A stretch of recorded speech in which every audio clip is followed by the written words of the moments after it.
Suentu, vini nuovi da terre antiche.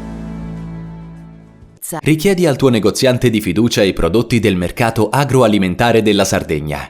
Con Remosa, l'energia green del futuro è di casa. Grafiche Ghiani, l'esperienza di una vita, l'innovazione più avanzata. SE Trand, settore ecologia, dal 1979 al servizio dell'ambiente in Sardegna.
Nel fine settimana l'ESMA ha ospitato l'evento programmato dall'Università degli Studi di Cagliari per l'inaugurazione ufficiale di Unica Alumni, l'associazione dedicata a tutte le persone che nel tempo hanno attraversato l'Ateneo del capoluogo per studio, lavoro o passione. Un grande momento di incontro, condivisione e festa pensato per valorizzare il senso di appartenenza e la rete di relazioni costruita dentro e fuori le aule universitarie.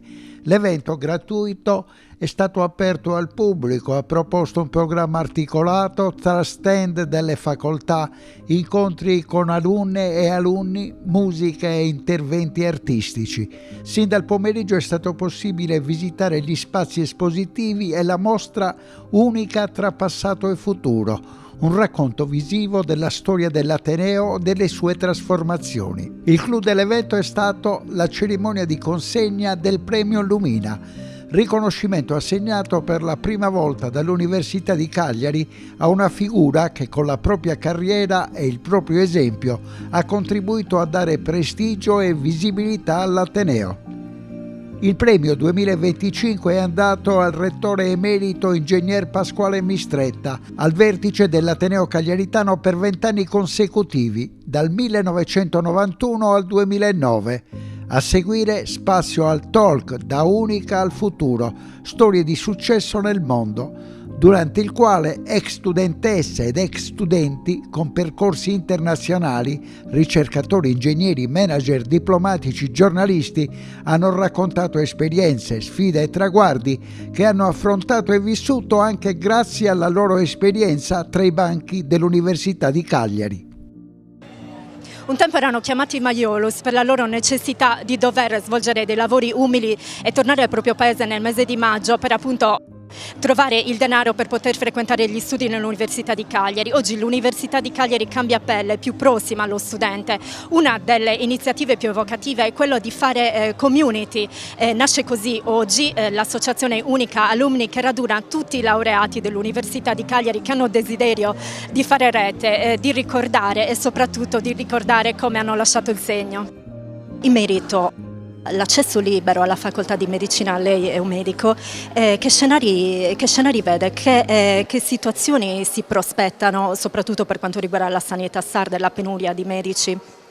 Allora, noi abbiamo una estrema urgenza e necessità di avere ulteriori risorse, di avere dei giovani medici che in qualche modo diano un supporto e un aiuto ad una sanità sarda, ma non solo sarda, che è in grandissima difficoltà. Quindi le scelte anche di allargare l'iscrizione, quindi di aprire, diciamo, alla iscrizione aperta alla facoltà universitaria, sicuramente ha dei risvolti molto positivi, perché certamente consentirà ora è il primo anno di prova, diciamo, di queste nuove regole, di poter sperimentare l'accesso libero, che però, come sappiamo, ci sono 6 mesi di prova per i ragazzi e quindi diciamo che siamo in un momento di valutazione di un nuovo percorso.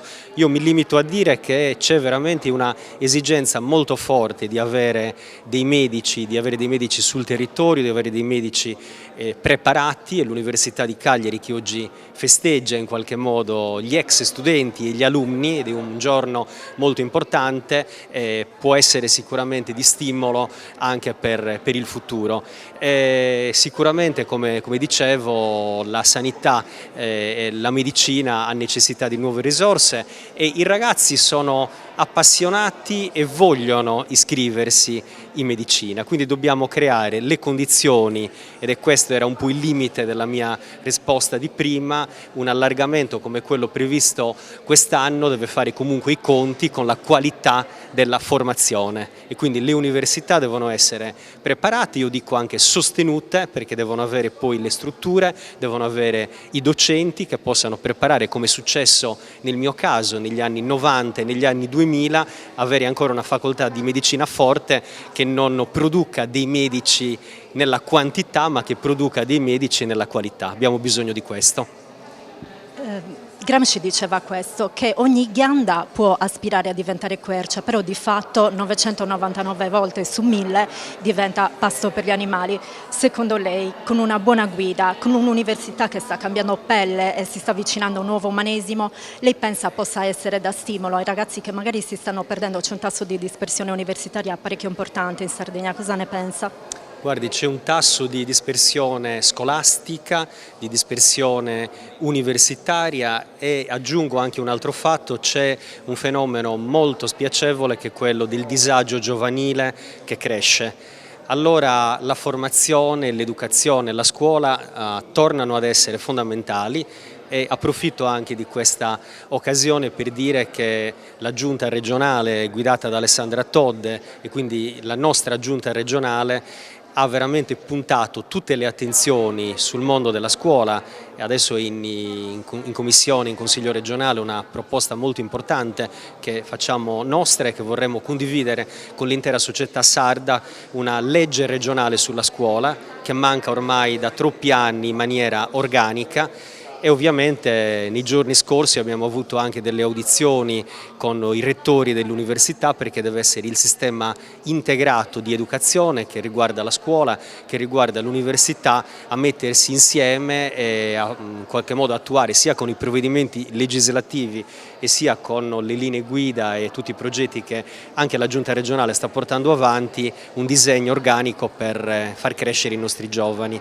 E in qualche modo la Sardegna potrà avere un futuro se davvero i giovani, come spesso è successo, non sono costretti ad esprimere le loro competenze fuori dalla Sardegna, perché abbiamo davvero dei giovani preparati che la nostra università ha formato e spesso li ha regalati all'estero. Invece noi dobbiamo cercare di tenerli in Sardegna e anche di attrarre eventualmente dei giovani, visto che ci troviamo in un luogo meraviglioso al centro del Mediterraneo. Il suo impegno civico era ben noto già dagli anni universitari, quindi dentro e fuori l'aula che anni sono stati, e soprattutto se dovesse consigliare a un suo giovane amico neodiplomato di iscriversi alla facoltà di Cagliari, che pubblicità farebbe? Guardi, io la pubblicità più grande è il senso di comunità che io ho vissuto negli anni universitari. Sono stati anni meravigliosi da tutti i punti di vista, perché l'università per me è stata una comunità dove c'è stata una formazione veramente di eccellenza nella facoltà di medicina, ma sono stati anni soprattutto di crescita umana, con le persone, con le associazioni, con il mondo in qualche modo giovanile che in quegli anni 90 e 2000 aveva stimoli, aveva speranze, ed è quella generazione che oggi in qualche modo festeggiamo con la nascita degli alunni, che poi ha dato vita anche a tante risorse che in qualche modo sono diventate importanti sia nei livelli politici e istituzionali, ma soprattutto nel mondo accademico, nel mondo delle professioni, nel mondo della ricerca. Abbiamo delle eccellenze di cui essere orgogliosi, nomi e cognomi veramente che sono un valore importante per la nostra regione. 9 anni fa ricevette dal Presidente della Repubblica Sergio Mattarella la medaglia d'onore al merito scientifico ed è tra l'altro reduce proprio da ieri del premio Pericle, quindi tante soddisfazioni. Però se lei dovesse tornare indietro alle aule universitarie, prima da docente, poi da cattedratico, poi da ricercatore, ecco, lei percepisce di aver avuto uno stimolo forte dal percorso universitario a Cagliari? Beh, io a Cagliari ho scelto la persona che mi sembrava geniale e questo si chiama William Ferrari, che è il mio maestro. Io ho scritto anche un necrologio per lui, ma era una persona straordinaria che non era stato mandato in Sardegna, come spesso succedeva allora, perché nessun'altra università aveva il coraggio di tenerlo. E William Ferrari mi ha riconosciuto. C'è stato un periodo in cui ancora lui pensava che io venissi all'istituto di farmacologia perché c'erano le ragazze. Ecco, io invece ero più interessato ai topi. È per questo che gli propose il coniglio al curario, giusto? Quando sono entrato, lui vestiva in agosto, era in istituto, con un camice, gli zoccoli e si diceva forse nulla. Vabbè. Appena sono entrato mi offrì non solo la tesi di laurea, ma anche purtroppo una cena a base di conigli. Io ho detto, conigli, sì, sono quelli che abbiamo iniettato stamattina col curaro. E a questo punto mi dichiarai vegetariano. Ecco, però aveva ragione lui, perché gli indiani che cacciano gli animali sanno che dopo il curaro hanno una carne flaccida, buonissima, e questo curaro dopo l'intestino non passa. Quindi certamente è stato un grande stimolo umano, aveva ragione lui. Le chiedo... Poi studiavamo con lui una molecola per la prima volta, un peptide, lo mettevamo nel cervello di vari animali e questi sbadigliavano sempre. Avevamo scoperto la molecola della noia e naturalmente a quei tempi però peptidi e cervello nessuno ne sapeva niente. Poi presto mi hanno dato la possibilità di venire negli Stati Uniti nel gotha della ricerca scientifica internazionale. L'uomo con il quale poi ho lavorato si chiamava Bernard Brodie ed era l'uomo che per la prima volta ha scoperto che dando un farmaco che poi se ne andava rimaneva praticamente la sedazione, la depressione. Ha scoperto in pratica le funzioni della serotonina e poi un suo allievo che è Carlson ha scoperto che forse la serotonina non era l'unico protagonista, ma ce n'era un altro chiamato dopamina. Tutti i cagliaritani che hanno lavorato con me si sono innamorati della dopamina. A tal proposito, la luce della sua genialità si è riverberata anche in eccellenti sue discepole, soprattutto donne, dalla emerita rettrice Maria del Zompo fino alla neuroscienziata Miriam Melis. Lei in qualche modo si è mai pentito di essere un cervello di ritorno a Cagliari? Aspetti, prima di tutto non mi sono pentito di avere favorito la carriera delle donne. Perché? Perché a quei tempi tutto considerato avevo ancora il muro di Berlino del maschilista e Maria del Zompo era una delle prime che mi ha aiutato a cancellarlo. Miriam Melis oggi è tra le più grandi ricercatrici nelle neuroscienze, io direi a livello mondiale. Cristian Migliarese, giovanissimo, laureato in biologia, un cervello in fuga purtroppo che abbiamo perso, però in qualche modo grazie ad alunni riusciamo a recuperare. Cristian, qual è il tuo ultimo impegno a New York, se non sbaglio? Sì, sono appena tornato anche da una conferenza a Chicago perché ho vinto una borsa dell'NSF. Praticamente era una borsa che aiutava noi giovani, nonostante io sia ricercatore, anche a trasformare il nostro diciamo, ricerca in un prodotto utile anche per i pazienti nel nostro caso, quindi più traslazionale e focalizzato anche su un ambiente un po' fuori dalla ricerca pura come il laboratorio. In questo momento con l'iniziativa Alumni che vede il battesimo proprio oggi, un pochino sembra ispirarsi, l'Università di Cagliari sembra ispirarsi agli esempi virtuosi americani, no? delle grandi confraternite, insomma quello che vediamo nelle serie televisive, in qualche modo chi non ha potuto vivere chiaramente l'esperienza universitaria.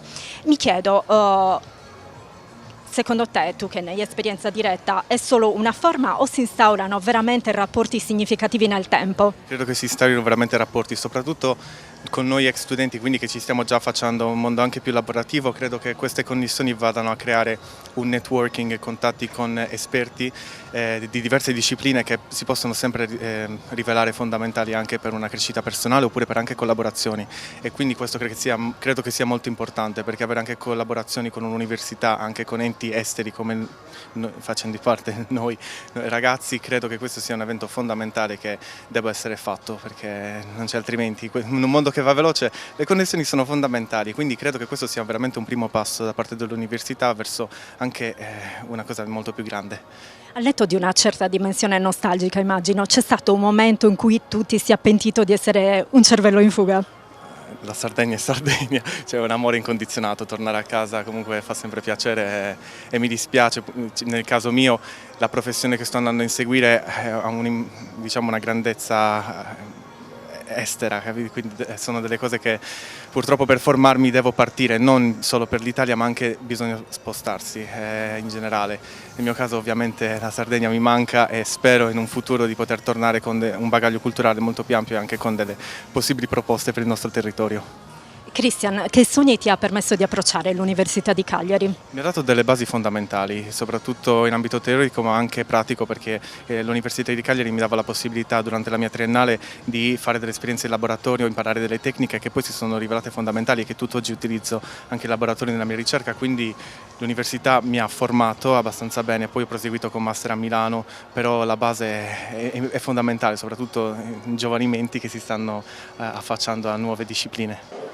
Professor Mistretta, lei conosce meglio di chiunque altro in Sardegna la macchina Università di Cagliari, prima da studente, poi da cattedratico, poi addirittura come sindacalista della CISL Università, presidente dell'ERSU. Insomma, le chiedo quale di queste fasi della macchina la vive con più nostalgia? Ma guardi, forse ad essere così veritiero, la parte in cui ho fatto lo sportivo, il dirigente sportivo dell'atletica leggera, il dirigente sportivo della Radinantes Cagliari e di altre realtà come questa, perché sono quelle cose che bisogna meritarsi e in un certo senso bisogna anche essere in condizione di saperle gestire senza molestare tutti quelli che si hanno intorno. Lei ha svolto nel suo lungo mandato di 18 anni uno dei rettori più longevi che l'Italia ricordi, i rettori d'Ateneo più longevi, c'è solo quello di Brescia che la supera di soli 2 anni. Fondato l'iniziativa dell'Università diffusa per combattere lo spopolamento delle zone interne, lei ha lavorato al Policlinico Universitario di Monserrato. Ecco, quale tra le sue tantissime iniziative va più fiero?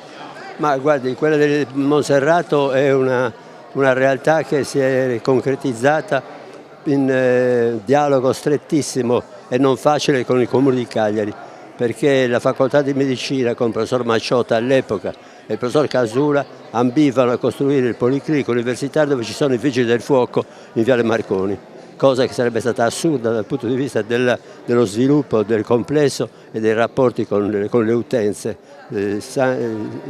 sane e non sane.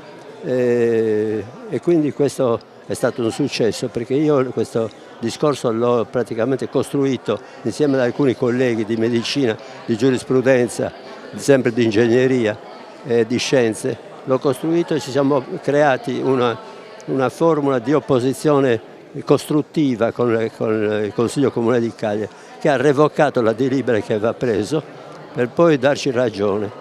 A quel punto noi abbiamo il Policlinico di Monserrato che da prima non ci voleva credere nessuno, oggi ci vogliono andare tutti.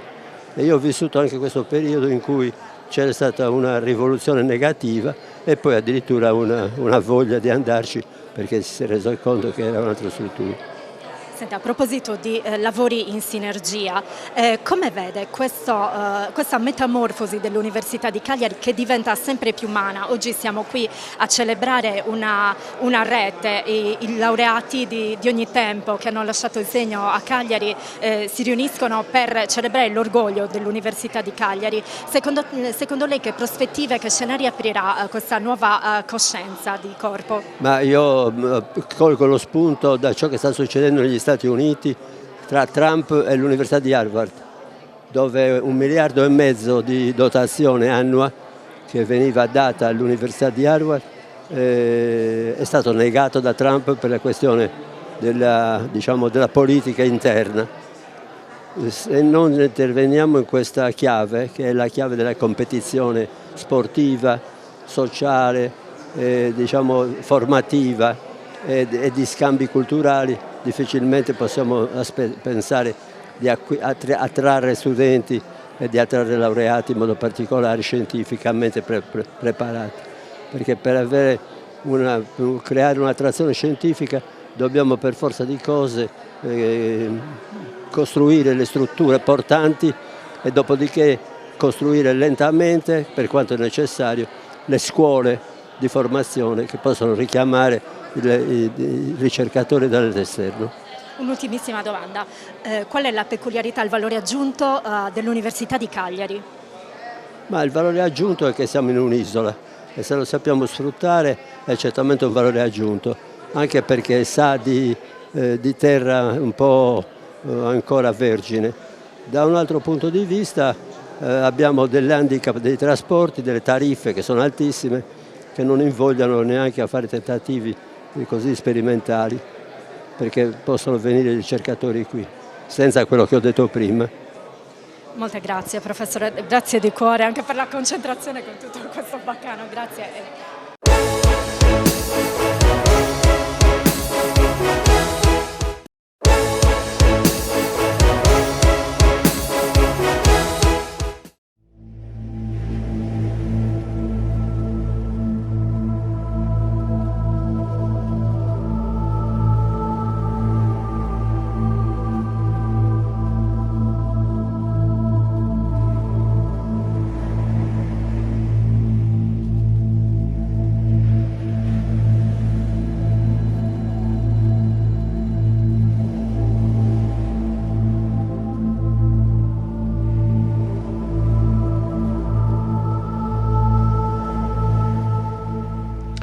Un tuffo visionario tra arte digitale e intelligenza artificiale, mito mediterraneo. La mostra immersiva Monniverse, il sogno di Atlantide, firmata dall'artista sarda Carla Monni e promossa dai Nois con il sostegno di Fondazione di Sardegna, all'interno del programma triennale Artificio.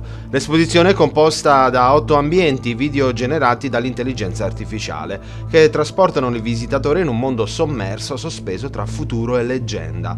La mitica Atlantide prende vita tra le città abissali, foreste digitali e creature bioluminescenti, in un'esperienza interattiva arricchita da una narrazione vocale e dalla possibilità di avere il proprio avatar digitale. Monniverse non è solo una mostra, è una riflessione profonda sull'identità, la tecnologia e le nuove forme di narrazione visiva. La Sardegna, da sempre legata al Mediterraneo e ai suoi miti, diventa terreno fertile per la ricerca che guarda oltre il reale. Un'occasione imperdibile per esplorare il potenziale creativo dell'intelligenza artificiale applicata all'arte e al vivere un'esperienza che fonde emozione, innovazione e memoria collettiva.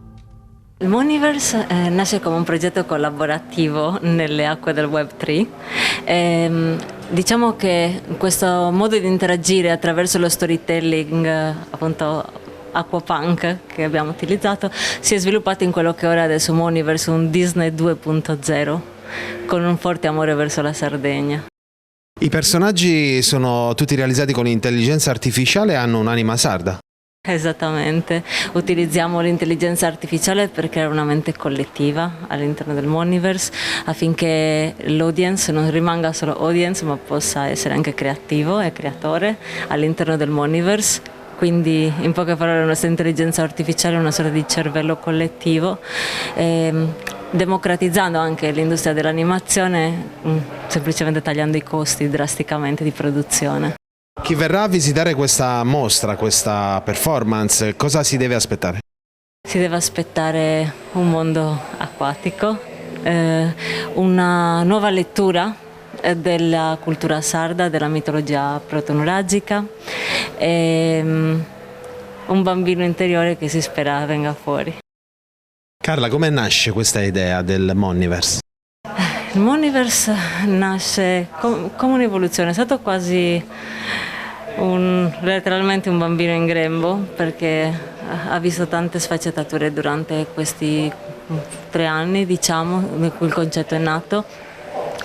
Però il Monniverso di per sé voleva essere un punto di ritrovo in cui si può valorizzare l'unicità dell'essere umano senza focalizzarci tanto sulle maschere che si mettono sempre al di fuori. Quindi ritornando bambini si ritrova il nostro vero io, fortunatamente si spera.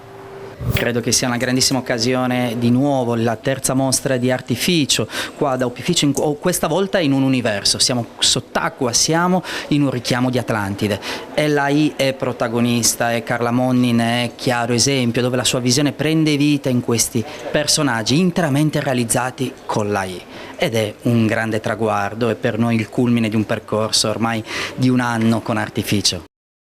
In questi percorsi ultimamente l'intelligenza artificiale insomma, è sulle cronache di tutta l'informazione.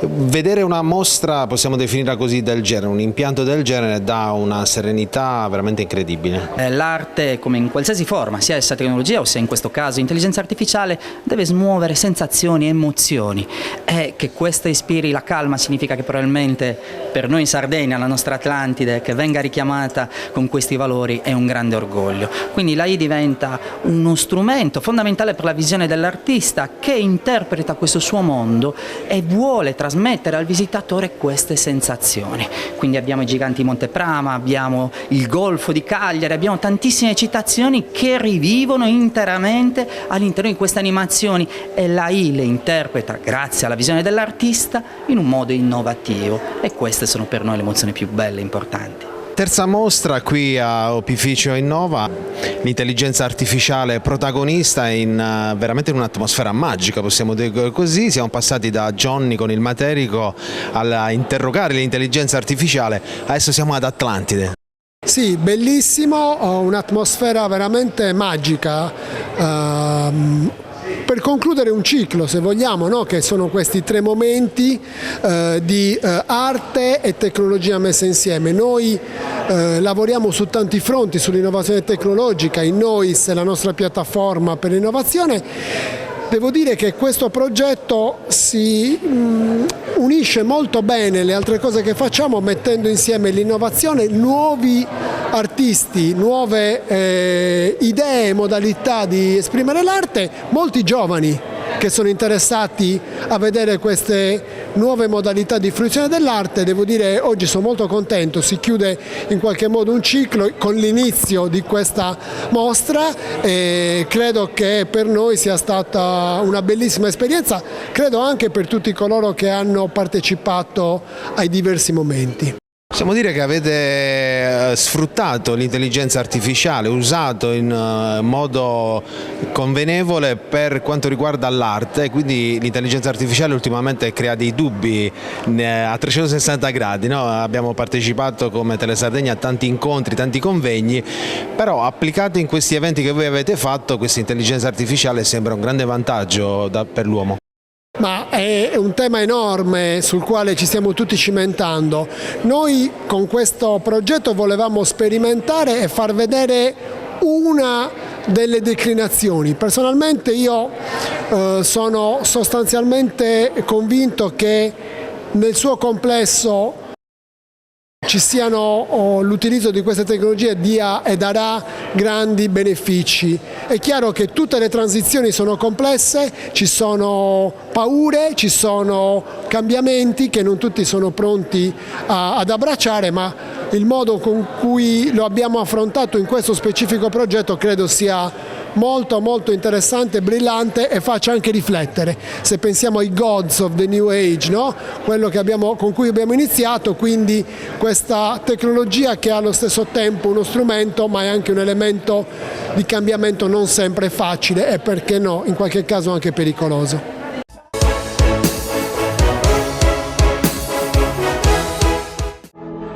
Nessuno vive i propri sogni come te. Nessuno affronta la strada così, anche quando una strada non c'è. Nessuno sfida così intensamente i propri limiti. Nessuno ama così tanto la polvere. Nessuna è come S-Cross Hybrid. Suzuki S-Cross Hybrid. Next Level SUV. Gruppo ENA. Dal secolo scorso, la nostra passione sono i clienti.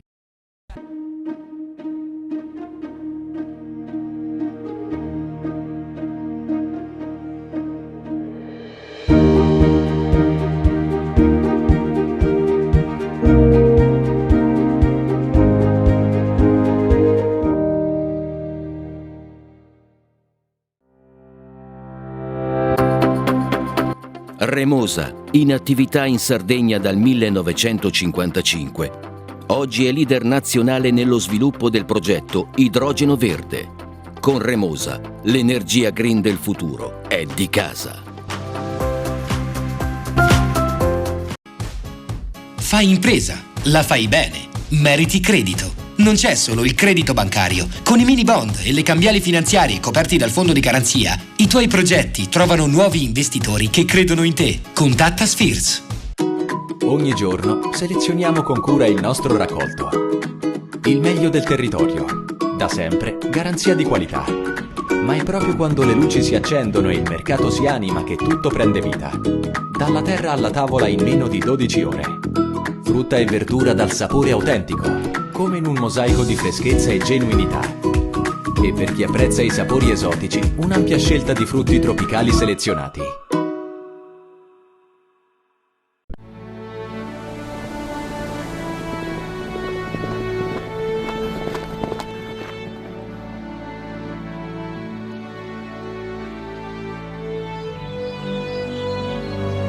Nel cuore della Sardegna esiste un luogo dove natura e bellezza si incontrano. È qui che nascono i vini della cantina Suentu. Suentu, vini nuovi da terre antiche. Meno scartoffie e più efficienza? Conta su CNA. CNA, l'associazione degli artigiani e delle imprese italiane. Setrand, settore ecologia. Siamo in grado di attivare il servizio di pronto intervento ecologico in caso di emergenza e con potenziale contaminazione delle matrici ambientali. Forti delle nostre competenze e dei nostri mezzi, realizziamo bonifiche di siti inquinati anche da amianto. Dal 1979 al servizio dell'ambiente in Sardegna.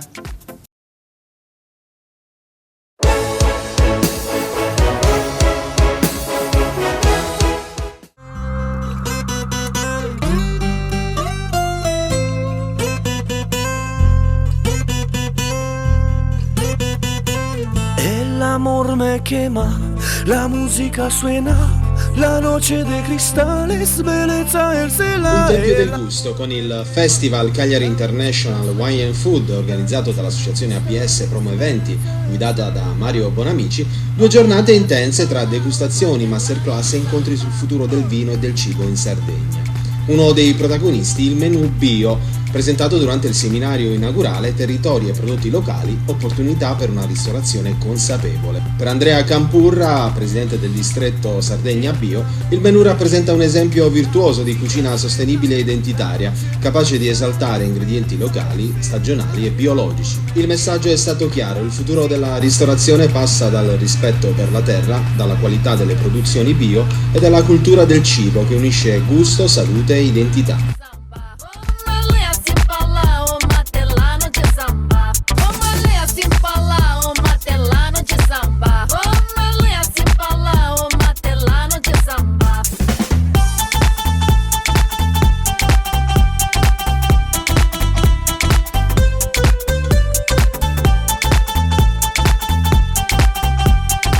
Una nuova edizione che ha visto protagoniste tante aziende vitivinicole non solo, per proseguire quello che è un po' il percorso annuale e il vostro focus sul mondo vitivinicolo. Tanti esperti, tante aziende, tanti avventori.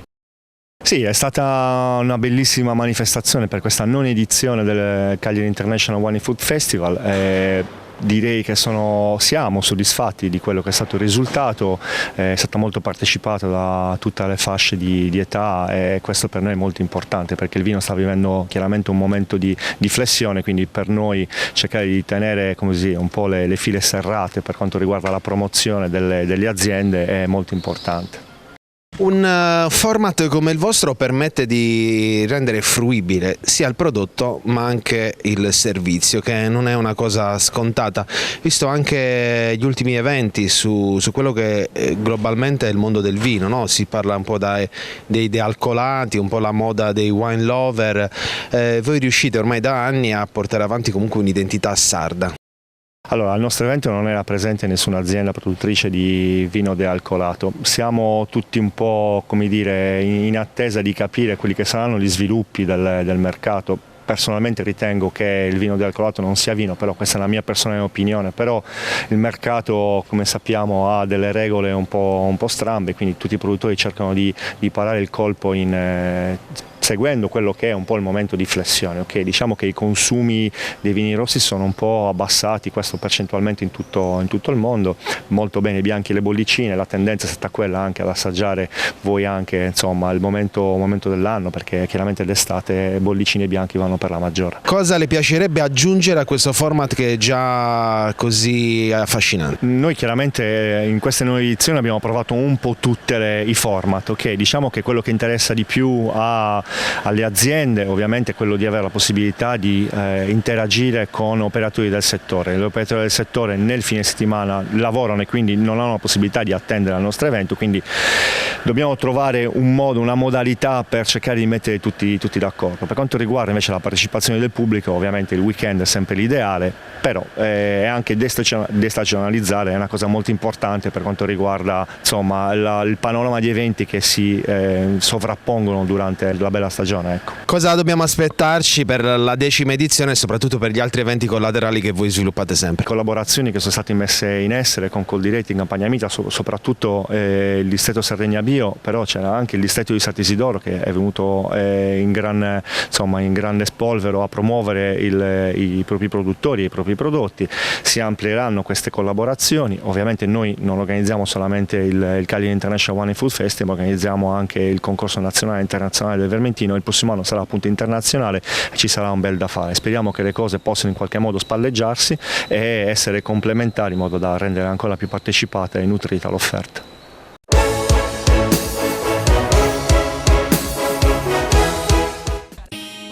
Siamo la più grande industria tipografica della Sardegna. Dall'81 stampiamo tutte le tirature, su tutti i supporti e con le tecnologie più avanzate del settore, garantendoti elevatissima qualità e la più totale dedizione e cura. Grafiche Ghiani, l'esperienza di una vita, l'innovazione più avanzata.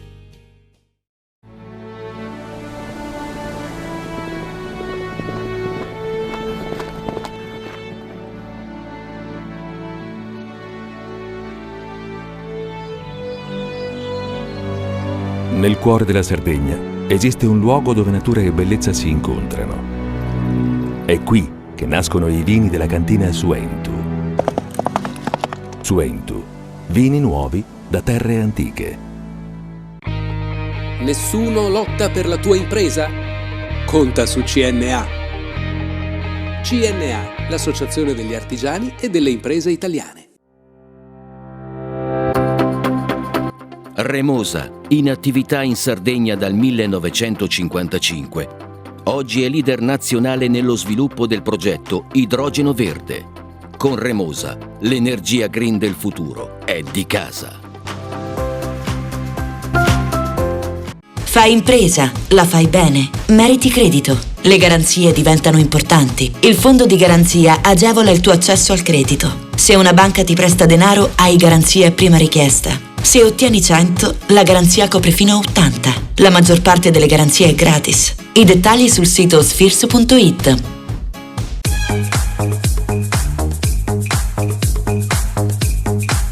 Toyota Aygo Cross, il crossover compatto che conquista la città in tutta agilità.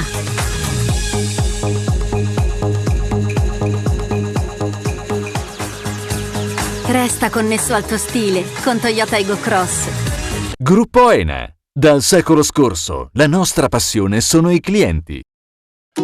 Ogni giorno selezioniamo con cura il nostro raccolto.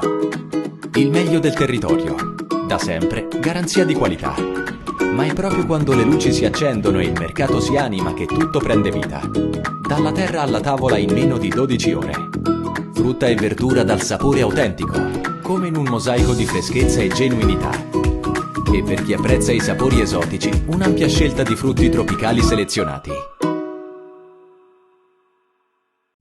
Setrand, settore ecologia. Mettiamo a disposizione la nostra struttura organizzativa fornendo un valido supporto per la gestione dei rifiuti pericolosi e non pericolosi, in linea con la nostra certificazione EMA. Dal 1979 al servizio dell'ambiente in Sardegna.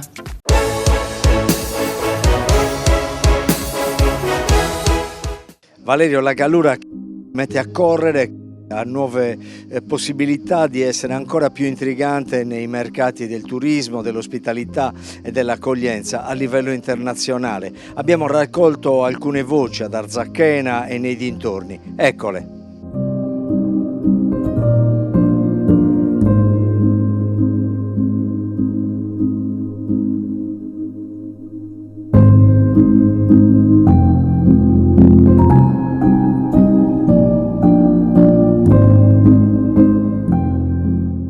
Tino De Muro, una stagione che si annuncia con quali prospettive? È una stagione che proprio questi giorni sta esplodendo, perché avevamo un giugno basso, però ha ripreso i numeri degli anni precedenti con prospettive ancora migliori e quindi una buona stagione. I dazi si sono aggiunti un po' alle guerre che purtroppo non mancano e anzi proliferano, ma i dazi messi dall'amministrazione statunitense del presidente Trump quanto influiscono sul settore vitivinicolo, sulle esportazioni dei vini sardi? Guardi, nella nostra testa ormai questo problema l'abbiamo messo da parte. Intanto partiamo da un dato: quanto esportava Vignes Surrao negli Stati Uniti? Avevamo un mercato di nicchia, come si dice, ma era così, ma a noi serve soprattutto per il brand che noi abbiamo, cioè esportare in America era molto utile non dal punto di vista economico, ma dal punto di vista di immagine e anche di prestigio per un'azienda che ha fatto fin dall'inizio abbastanza bene anche in America. Il nostro mercato, come ben si sa, è soprattutto mercato in terra nostra, in Sardegna, per il buon 50%. Il resto del 50% ce lo dividiamo fra Italia, Europa e America, quindi diciamo 20-25%. Qual è stata la lezione con i premi del Vinitaly? Cosa avete portato a casa?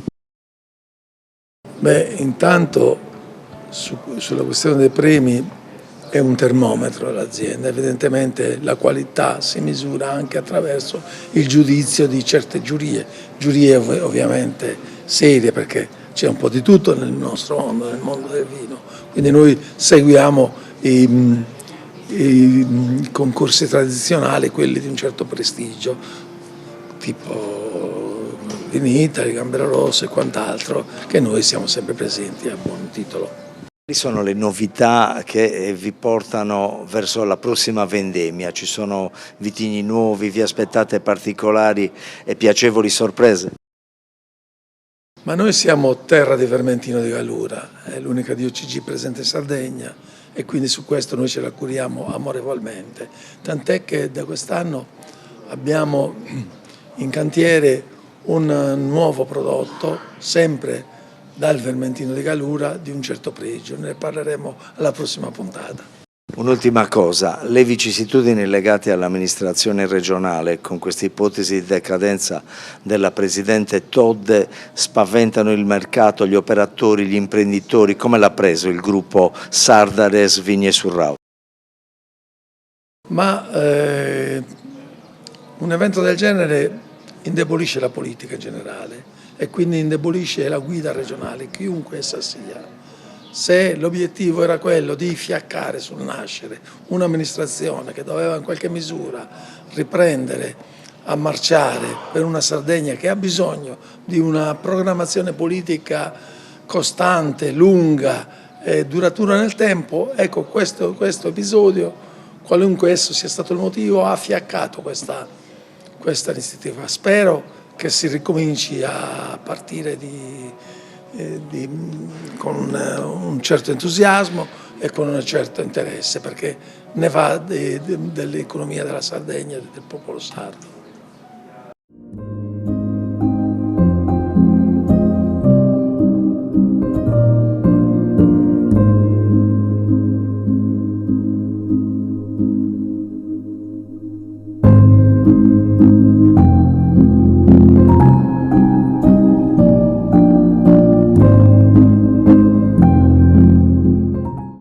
Un'altra stagione che si annuncia con numeri importantissimi, quella legata ai settori del turismo, dell'accoglienza, dell'essere un centro di straordinaria vitalità per i vacanzieri di mezzo mondo. Quali sono le sensazioni? Le sensazioni sono che Arzachena, già da adesso che siamo a fine giugno, tutti quanti gli alberghi sono al 90% di riempimento, cosa che non erano negli altri anni in questo periodo, si arriverà anche al 100%. Il territorio di Arzachena, il territorio Costa Smeralda ovviamente attira tantissimo, i servizi sono sempre maggiori, le richieste sono sempre maggiori, il turismo di lusso su Porto Cervo non conosce ad oggi crisi, però anche Baia Sardigna, Caneggione, tutte quante le frazioni stanno facendo di tutto per crescere, stanno crescendo in maniera perfetta e infatti tutti questi imprenditori che fanno parte del settore turistico daranno sicuramente una mano per la crescita dell'Arzachena Academy, però sempre con una progettazione e far vedere a loro dove si vuole arrivare. Che tipo di scommessa è aver rilevato questo club storico con grandi tradizioni e che in Gallura ha sempre avuto un grosso seguito? Ma guarda, innanzitutto come hai detto tu, Arzachena Calcio ha cambiato denominazione un paio di anni fa, adesso si chiama Arzachena Academy Costa Smeralda perché si è voluto giustamente dare un brand nuovo a questo nome del paese, abbinare con la Costa Smeralda all'Arzachena è giusto perché giustamente la Costa Smeralda fa parte del comune di Arzachena. Ho preso questa decisione dopo 2 o 3 mesi di ripensamenti, mi è stato chiesto da molti sponsor locali, mi è stato chiesto da molti amici, hanno visto come io ho lavorato in questi 23 anni per il settore giovanile e per quello che organizzo Arzachena a livello di eventi e ho fatto questa scelta. L'amministrazione ti è stata vicino, ti sarà vicino, in che modo si riuniscono questa che è la passione con una scelta che è anche imprenditoriale e che ha un riverbero anche ad esempio sulle scuole calcio, sulla attrattiva per i ragazzini che si avvicinano al calcio?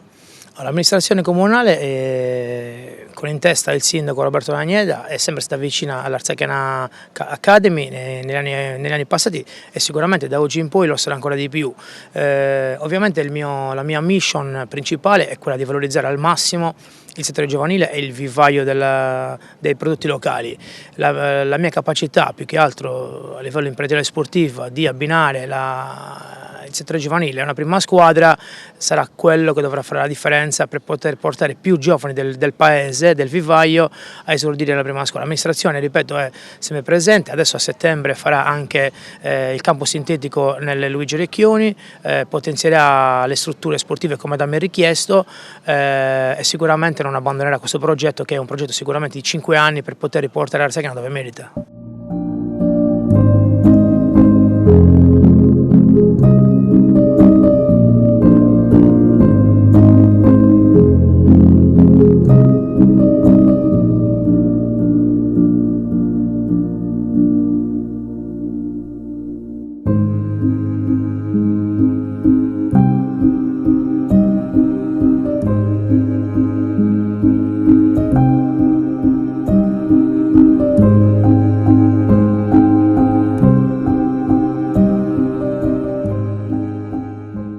Siamo all'SKG Arena, siamo nella circonvallazione dorata di Arzachena col proprietario di una struttura che è intenzionata a crescere.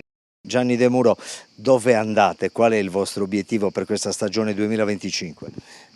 Gli obiettivi sono sempre gli stessi, insomma, di fornire dei servizi ai turisti, a chi viene in questa terra magica. Niente, si cerca di fare del nostro meglio. Noi gestiamo diverse situazioni, da bar, ristoranti, alberghi, parcheggi, che sono nei posti diciamo clou della Costa Smeralda, uno dei posti più importanti anche al mondo, potrei azzardare, che qua il Fibic, le piazze di Portocervo, quella della Promenade du Port, la Piazza del Principe. Siamo un termometro vero dei turisti, di come sta andando il turismo. Ecco, siamo all'SKG Arena, quindi un bar-ristorante, tanti campi da padel, addirittura 2 al coperto. Vi apprestate a fare anche un'altra struttura, perché la domanda chiede questo? Sì, assolutamente, c'è una forte carenza di alloggi sia per i turisti che per i dipendenti, perché dobbiamo avere un'attenzione importante ai dipendenti che gestiscono le strutture di lusso. Per chi viene a lavorare qui? Chi viene a lavorare qua, esatto, e quindi noi gli creiamo questi ambienti con tanti servizi. Quanti sono più o meno? Possiamo quantificare il numero degli stagionali, chiamiamoli così? Non saprei dire, perché crescono ogni anno sempre di più. Quindi noi di queste strutture vorremmo realizzarne 4. Per quanti posti letto? Per 400 posti letto, l'obiettivo è quello, in un progetto di vari anni. Saranno anche dislocate non solo qua nella SKG Arena, perché un'altra l'abbiamo già completata e la metteremo in funzione già quest'agosto. Ecco, qual è il tipo di risposta che si ha, ad esempio un'azienda come quella che guida lei, Gianni, che gestisce i parcheggi del Mater Olbia, di un ospedale con centinaia e centinaia di accessi al giorno, e poi la notte trasforma il proprio personale nel seguire invece tutta un'altra dimensione, come ad esempio quella della discoteca, del ritrovo cult della Costa Smeralda, che è il Fibic? Diciamo è semplice, c'è da gestire quando si hanno dei collaboratori importanti, seri, persone che credono anche nell'obiettivo dell'azienda, che è quello di crescere. Quindi io fondamentalmente ho solo 2 mani, quindi devo dire un grazie ai miei collaboratori. Questo lo possiamo fare proprio perché utilizziamo i collaboratori per ogni esigenza diversa, quindi c'è quello che guida la Ferrari e quello che invece deve accompagnare la vecchietta all'entrata, all'accettazione dell'ospedale. E bisogna saper far bene tutto. Assolutamente sì. Ecco, un'ultima cosa, il termometro, dicevamo delle piazze, appunto delle discoteche, degli alloggi e dei bar-ristoranti, e poi c'è anche un discorso che permette di essere termometro della stagione. Cosa vi aspettate per il 2025? Ma la stagione cresce, cioè i numeri dei turisti cresce sempre ogni anno di più. Chi comanda è il tempo, quindi se ci assiste il tempo non ci sono problemi, saranno sempre delle belle stagioni, ogni stagione una è diversa dall'altra, molte sono episodi da manifestazioni, anche eventi, ma anche i trasporti che sono fondamentali. Quello sicuramente è molto importante. Bocca al lupo. Grazie.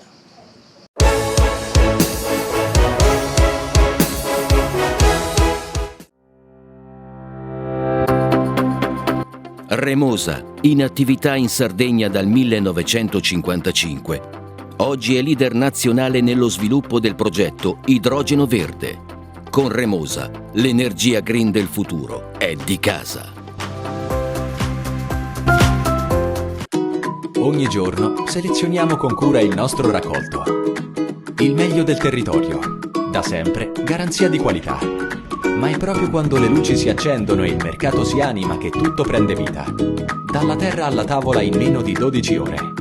Frutta e verdura dal sapore autentico, come in un mosaico di freschezza e genuinità. E per chi apprezza i sapori esotici, un'ampia scelta di frutti tropicali selezionati. Accendi nuova Swift Hybrid. Cedi alle tentazioni. Muoviti con stile. Alza il volume delle emozioni. E non rinunciare a nulla. Guarda al futuro. e non fermarti mai. Nuova Suzuki Swift Hybrid. Gruppo ENA. Dal secolo scorso, la nostra passione sono i clienti. Siamo la più grande industria tipografica della Sardegna. Dall'81 stampiamo tutte le tirature, su tutti i supporti e con le tecnologie più avanzate del settore, garantendoti elevatissima qualità e la più totale dedizione e cura. Grafiche Ghiani, l'esperienza di una vita, l'innovazione più avanzata.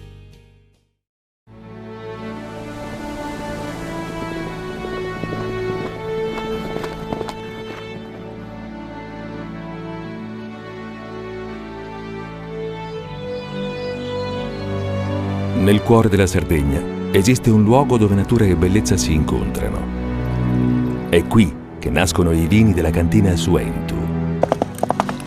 Suentu, vini nuovi da terre antiche. CNA, l'Associazione degli Artigiani e delle Imprese Italiane. Difficile rapporto con le banche? Conta su CNA. CNA, l'Associazione degli Artigiani e delle Imprese Italiane.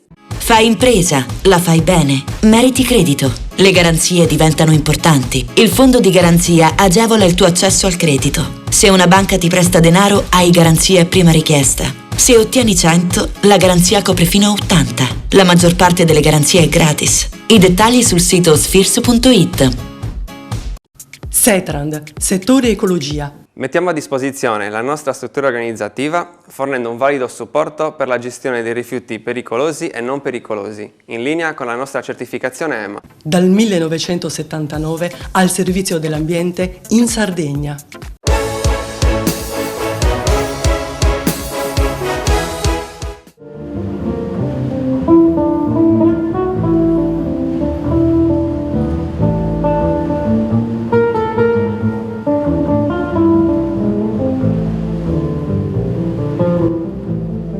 Torna nel cuore dell'estate la 38esima edizione del Calagonone Jazz Festival, manifestazione organizzata dall'Associazione Culturale Intermezzo dal 1988. 10 serate di grande musica in location uniche del Golfo di Orosei, tra mare, grotte e vette del Supramonte. Dal 18 al 28 luglio il festival si aprirà con un'esibizione all'Acquario di Calagonone, un concerto nel villaggio del lungomare Palmasera dove si alterneranno cori polifonici, band internazionali, per poi arrivare ai momenti clou. Tra i momenti clou il concerto spettacolare nelle suggestive grotte del Bue Marino, raggiungibile solo via mare. La rassegna sarà arricchita da eventi collaterali. Il tema guida di quest'anno è ispirato alla pace tra contaminazioni culturali e richiami alle tradizioni medio orientali. Un appuntamento consolidato, il Calagonone Jazz Festival, che continua a incarnare l'idea di un'isola laboratorio capace di unire natura, cultura e convivialità, offrendo un'esperienza immersiva che celebra l'universalità del jazz e la ricchezza del territorio sardo. La nostra associazione è stata fondata da amici e molto appassionati appunto di musica jazz e ancora è così. In realtà alcuni amici non ci sono più, mi viene da sorridere in maniera ovviamente bonaria, però malinconica, perché molti degli amici non ci sono più. Sono passati tanti anni, siamo diventati prima adulti e poi anziani, posso dire anche prossimi alla vecchiaia, però ci sono i figli degli amici che sono subentrati, quindi diciamo che il palinsesto amministrativo, organizzativo è sempre geneticamente lo stesso. Sono passati un bel po' di anni, il territorio per fortuna si conosce anche a livello internazionale, è una parte del Golfo di Orosei, cioè Calagonone, la località di Calagonone, che in effetti ci ospita, come ho detto prima, da 38 anni. Grazie alla collaborazione e al sostegno fortissimo dell'amministrazione comunale di Torgali, e ovviamente dobbiamo citare anche le altre istituzioni come l'assessorato della pubblica istruzione regionale, l'assessorato del turismo e la fondazione di Sardegna. L'innovazione è costante nel nostro percorso creativo perché cerchiamo di utilizzare, sfruttare forse non è molto corretto, però utilizzare le location più importanti. Per esempio la Grotta del Bue Marino, che è un posto che noi definiamo magico, lo spazio antistante l'acquario, quindi in collaborazione con l'acquario di Calagonone, e poi il lungomare Palmasera, dove si svolge la manifestazione, diciamo dal punto di vista quantitativo più numerosa, dove si realizza il villaggio del jazz. Quest'anno il festival si svolgerà dal 19 al 29 luglio. Per quanto riguarda la giornata finale del 29, la serata nel villaggio del jazz sarà completamente gratuita, quindi non c'è bisogno di ricerche particolari. Tutte le altre diciamo tutti gli altri spettacoli e le altre manifestazioni si possono tranquillamente rintracciare attraverso Viva Ticket oppure attraverso il nostro sito. Sì, infatti abbiamo deciso di dare un titolo anche a questa manifestazione, che è Echoes in Motion, perché abbiamo voluto un po' riportare anche diciamo da un punto di vista linguistico, musicale, un po' l'armonia del festival, quindi questo continuo sciabordare delle onde che bagnano e un po' tagliano anche la costa di Calagonone, ma anche quella delle grotte, perché noi abbiamo dato un altissimo valore anche poi a questo luogo. Fondamentalmente le nostre location, che sono quelle che un po' racchiudono quello che è il paesaggio del territorio di Dorgali, le grotte sono diventate un simbolo e anche un po' un elemento narrativo molto forte e identitario di questo festival, di questa manifestazione in generale, ma è anche un po' quello che gli artisti cercano, perché è un continuo, il territorio di per sé, ma il mare, tutte le montagne, il basalto che c'è, il granito, che sono proprio identitari della Sardegna, sono sempre fonte di ispirazione per gli artisti. Loro proprio hanno desiderio di suonare in questi luoghi perché si sentono fortemente ispirati anche nelle composizioni improvvisate, che tra l'altro è un po' la matrice proprio del jazz, quindi a noi non può che fare piacere, siamo onorati di avere degli artisti che sentono questo legame anche con il Calagonone Jazz Festival, insomma non vediamo l'ora di iniziare anche questa nuova avventura 2025.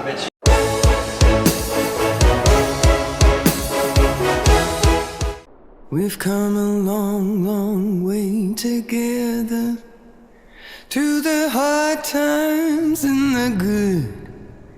I have to celebrate you, baby. I have to praise you like I should. You're so rare, you're so fine.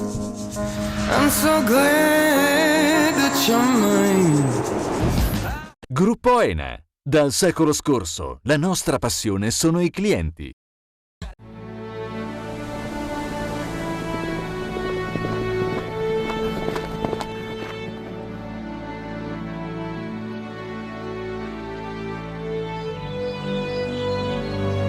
Nel cuore della Sardegna esiste un luogo dove natura e bellezza si incontrano. È qui che nascono i vini della cantina Suentu. Suentu. Vini nuovi da terre antiche. Meno scartoffie e più efficienza? Conta su CNA. CNA, l'associazione degli artigiani e delle imprese italiane. Fai impresa, la fai bene, meriti credito. Le garanzie diventano importanti. Il fondo di garanzia agevola il tuo accesso al credito. Se una banca ti presta denaro, hai garanzia a prima richiesta. Se ottieni 100, la garanzia copre fino a 80. La maggior parte delle garanzie è gratis. Il dettaglio sul sito spheres.it. Remosa, in attività in Sardegna dal 1955. Oggi è leader nazionale nello sviluppo del progetto Idrogeno Verde. Con Remosa, l'energia green del futuro è di casa. Ogni giorno selezioniamo con cura il nostro raccolto. Il meglio del territorio. Da sempre, garanzia di qualità. Ma è proprio quando le luci si accendono e il mercato si anima che tutto prende vita. Dalla terra alla tavola in meno di 12 ore. Frutta e verdura dal sapore autentico, come in un mosaico di freschezza e genuinità. E per chi apprezza i sapori esotici, un'ampia scelta di frutti tropicali selezionati. Siamo la più grande industria tipografica della Sardegna. Dall'81 stampiamo tutte le tirature, su tutti i supporti e con le tecnologie più avanzate del settore, garantendoti elevatissima qualità e la più totale dedizione e cura. Grafiche Ghiani, l'esperienza di una vita, l'innovazione più avanzata. Setrand, settore ecologia. Forti delle nostre competenze e dei nostri mezzi, realizziamo bonifiche di siti inquinati anche da amianto. Mettiamo a disposizione la nostra struttura organizzativa fornendo un valido supporto per la gestione dei rifiuti pericolosi e non pericolosi, in linea con la nostra certificazione EMA. Dal 1979 al servizio dell'ambiente in Sardegna.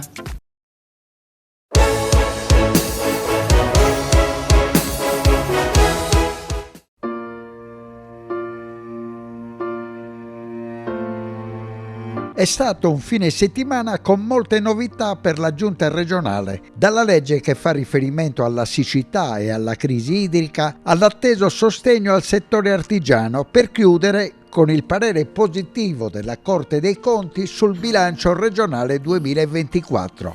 Ma come sempre andiamo per ordine. Con l'arrivo dell'estate, del grande caldo e per far fronte all'emergenza idrica che sta mettendo in grosse difficoltà la nostra isola ed in particolare le aziende del settore zooagricolo, la Regione ha approvato in Consiglio una legge ad hoc che concede all'ENAS, l'Ente Acque della Sardegna, maggiore operatività e funzioni e di poter agire più rapidamente in caso di guasti grazie ad un ampliamento delle funzioni e grazie all'aumento del personale operativo.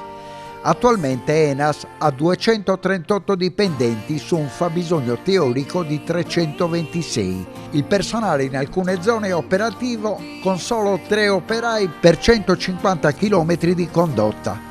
Grazie alla nuova legge, l'ENAS assume nuovi compiti di protezione civile connessi con la gestione delle crisi idriche, consentendo interventi emergenziali per la riparazione delle condotte e per effettuare l'ottimizzazione degli impianti e delle infrastrutture con ridotti tempi di intervento. Allo stesso tempo, l'ente regionale per il supporto idrico potrà potenziare il personale a sua disposizione sia internalizzando le funzioni di gestione degli impianti e del laboratorio di analisi, sia avviando le selezioni di operai dai centri dell'impiego prossimi al luogo di svolgimento delle attività lavorative, e sarà anche più semplice il trasferimento a ENAS del personale ex ESAF. La stessa legge stanzia 4 milioni di euro per interventi emergenziali lungo le condotte del Coghinas per potenziare la fornitura d'acqua al Sassarese, 4,8 milioni per coprire i costi energetici per i trasferimenti delle acque da sistemi più ricchi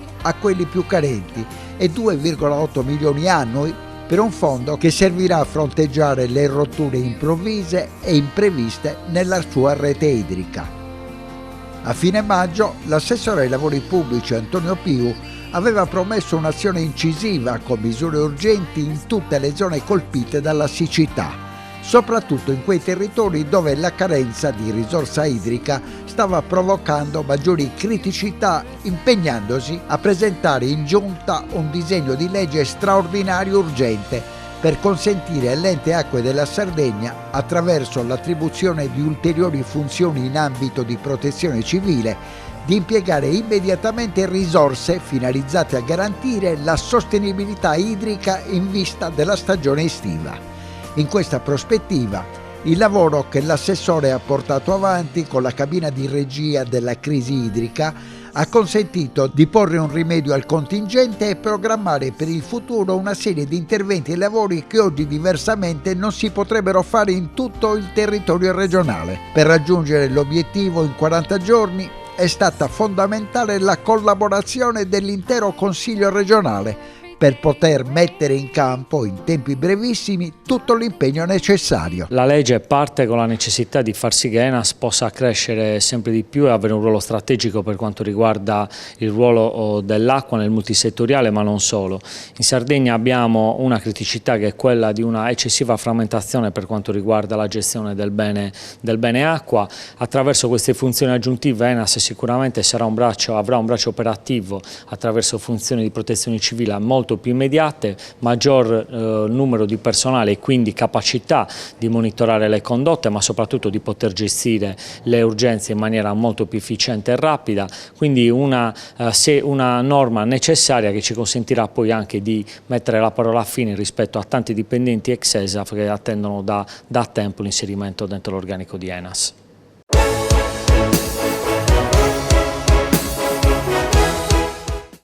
Da oggi in Sardegna sono disponibili nuove misure di sostegno per le imprese artigiane, tra cui un bando da 30 milioni di euro e incentivi per il passaggio generazionale. La Regione ha stanziato fondi per favorire investimenti e crescita del settore, con contributi a fondo perduto e incentivi sugli interessi in conto capitale pari a 550.000 euro. Un provvedimento per l'anno 2025 che probabilmente sarà ulteriormente incrementato con la prossima manovra finanziaria, che servirà a dare sostegno e supporto a coloro che hanno fatto investimenti che vanno dall'acquisto dei capannoni o dei negozi sino alle scaffalature, gli arredi, i software, le azioni di marketing e così via, ad eccezione naturalmente delle scorte delle merci negli ultimi 20 mesi.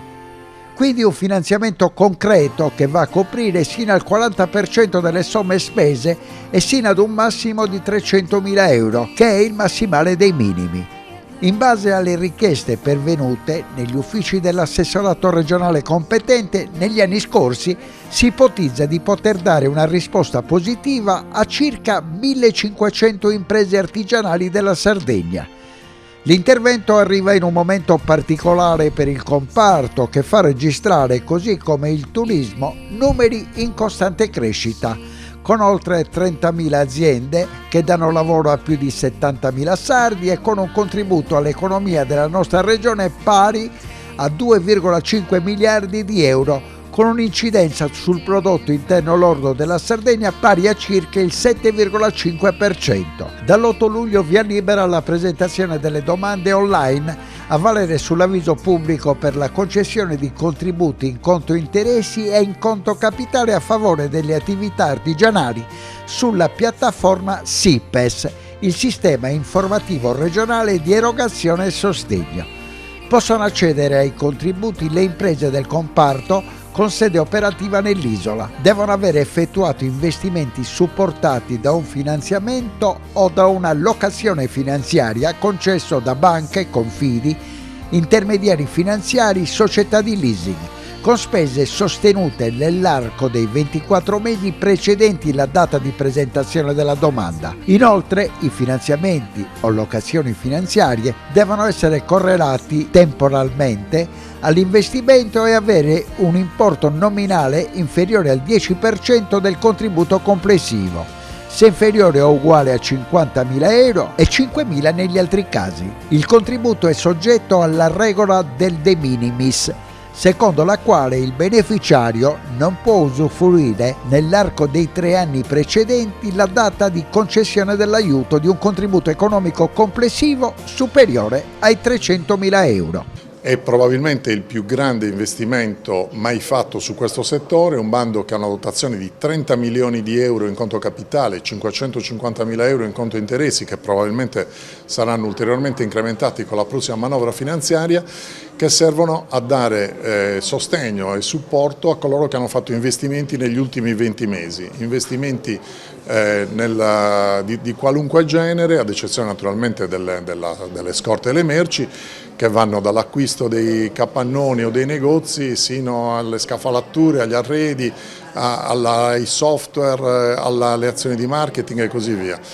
Quindi un finanziamento concreto che va a coprire sino al 40% delle somme spese e sino a un massimale di 300.000 euro, che è il massimale dei minimis. Noi sulla base delle richieste fatte negli anni scorsi, pensiamo di poter dare risposte a circa, forse anche oltre 1500 imprese artigianali della Sardegna.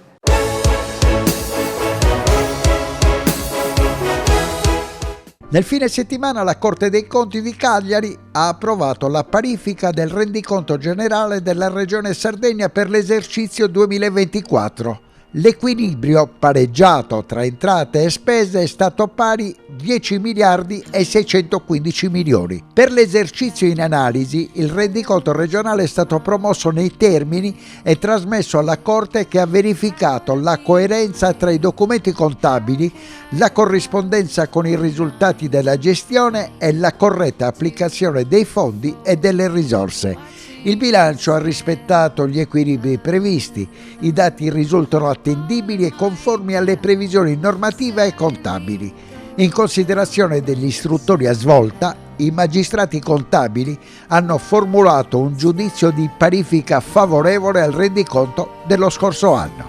La Corte riconosce alla Giunta un risultato positivo in termini di equilibrio di bilancio, con un avanzo di amministrazione superiore ai 3,7 miliardi di euro, un utile di esercizio da oltre 600 milioni e un saldo della gestione di competenza che conferma la solidità dell'impianto contabile. È migliorata anche la capacità di spesa. Nel 2024 è stato infatti utilizzato quasi il 90% di quanto impegnato, segnale di una maggiore efficienza nella gestione delle risorse. Anche l'indebitamento si è ridotto, con un debito contratto nell'anno di appena 4 milioni di euro, a fronte dei 249 milioni dell'anno precedente. Dall'assessorato al bilancio e alla programmazione si sottolineano alcuni punti importanti. È aumentata la capacità di pagamento di 5 punti percentuali rispetto alla media della scorsa legislatura. Sono state spese tutte le risorse incassate nel 2024. È stato mantenuto sostanzialmente invariato il fondo cassa. Sono stati sbloccati quasi 400 milioni di euro di fondi vincolati. È stato mantenuto un buon livello di impegno delle risorse pari al 76% di quanto stanziato.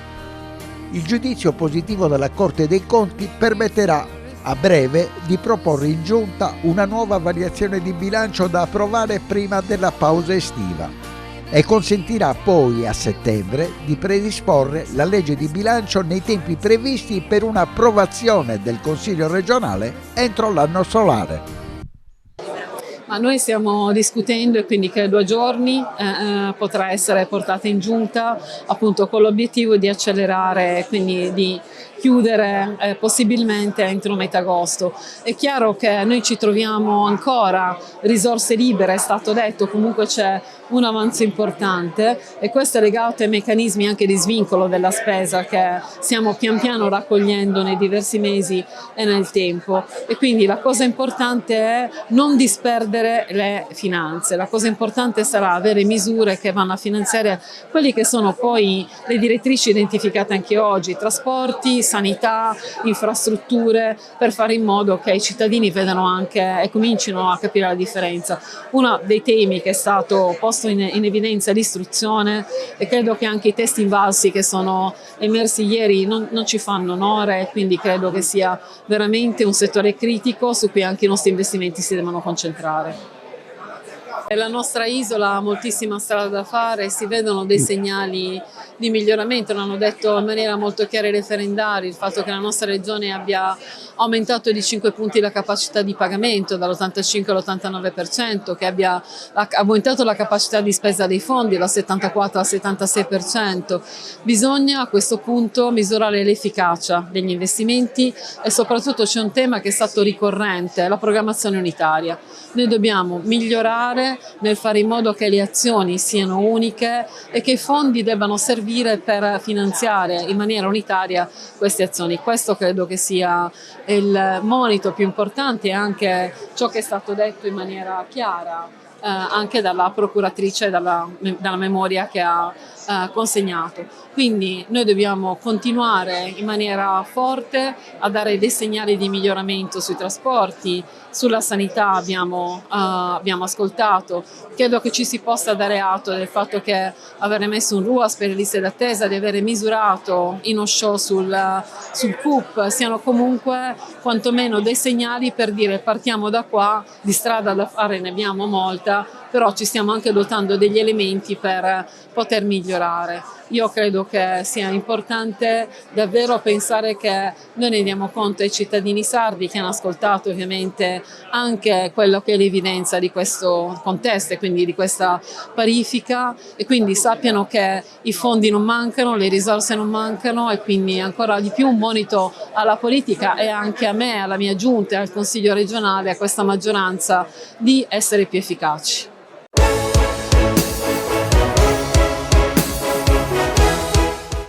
Dopo tante delusioni e bocciature, la settimana più positiva della giunta guidata da Alessandra Todde si è chiusa nella tarda serata di sabato con la buona nuova da Parigi, dove si è riunito il Comitato UNESCO che ha deliberato che le Domus Deianas entrano a far parte del patrimonio dell'umanità.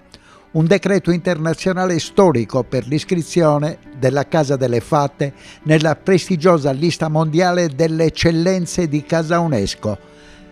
L'atteso verdetto del Comitato porta a compimento un percorso iniziato nel 2018 che, su iniziativa del Centro Studi Identità e Memoria, ha coinvolto con la Regione Sardegna i Ministeri italiani della Cultura, degli Affari Esteri e della Cooperazione Internazionale e di numerosi comuni sardi con Alghero capofila.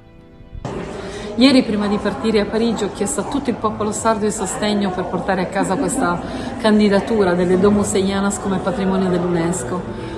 Ce l'abbiamo fatta, ci hanno appena iscritto, è stata una sessione combattuta, una sessione entusiasmante, alla fine abbiamo avuto tutti i paesi che ci hanno sostenuto, e credo che sia un momento storico, un momento di identità, un momento di orgoglio, un momento per comprendere l'enorme patrimonio archeologico e l'eredità che dobbiamo custodire per i nostri figli e per il nostro futuro. Io credo che questo sia un punto di partenza, non un punto di arrivo, però oggi celebriamo.